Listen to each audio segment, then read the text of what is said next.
dito sa Arena Blanco magiging police officer. Grabe ang energy ng Arena. Hello GD's community, under the vlog. And na for today's video, o ba nimi mga tumigbalik og Arena Blanco. Kamo bisita mi sa Arena Blanco National High School as we promised to our previous vlog. Importante nga mabisita nato ang mga bata sa lahing eskwelahan kay mo ni sundanan nga mahimo sang the best leaders in the country in the future. Here we go GD's community, naabot kitag barangay Arena Blanco, Zamboanga City. Mula ni lahang lugar, coastal area ni siya. Good morning, Arena. We're here now sa mong buhok. Wala yung mga blush on. But anyway, PCR is live. Let's go! Baba na tayo! Fine! Video, camera. Ano ba, Jim? Ayusin mo, Jim. Say hi, Nar. Hoy, smile. Oops! So guys, ang mantrack, hindi makapasok. So, ipili talaga yung mga bagay na hindi kayang ilagay. Wag mo dito nang hindi pwede. Kasi? Mayag. So let's go Arena Blanco National High School. Good morning sa inyo. Magkita-kita tayo mamaya konti. Good morning! O pagkabutan mo sa eskwelahan JD's community, abi-abi din sa faculty and staff ug nakita namo nga ready na gyud ang mga estudyante maminaw sa lecture karon. Alright, so okay ba tayo? Okay, kaya sa program natin meron tayong participant impression. So gusto natin makinig kayong lahat. O, para isa sa inyo o dalawa sa inyo magbigay ng impression regarding sa lecture ni ma'am. So makinig. Yung Christian dito, taas sa kamay. Yung Christian. Isa lang Christian. Okay, taas natin yung mahal natin mga Muslim community. Kami. Gusto namin ang gagaling dito sa Arena Blanco magiging police officer. Magiging boss ko. After niya mag-senior high, pwede kayong mag-take ng exam. Kaya makinig kayo. May ibibigay kami ng mga flyers.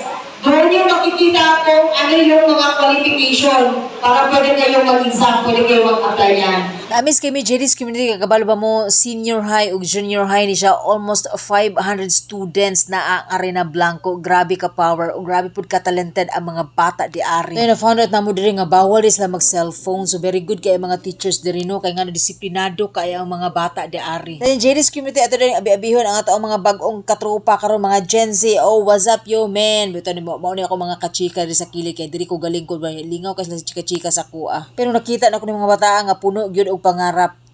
Ano, PNPA na lang ba or architecture pa? Hindi ba? Kaya meron ba dito? Sino ba naisip na gusto na mag-PNPA? Meron ka sa boys? Diba?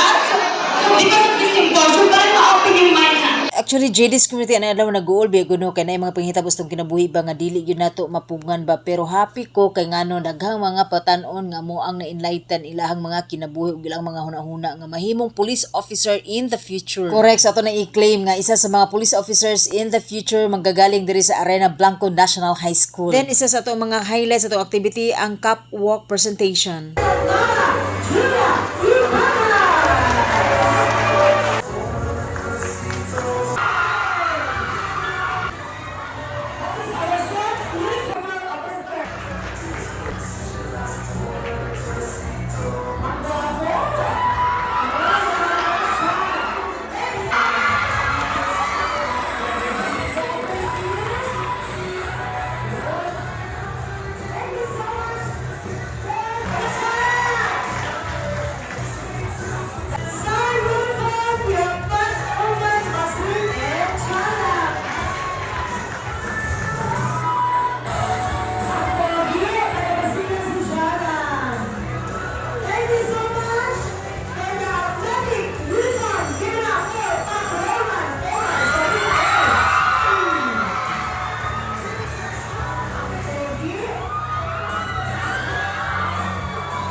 watching, please don't forget to like and subscribe our YouTube channel and hit the notification bell para updated sa lahat ng vlog ni Mika Jenny. Bye everybody!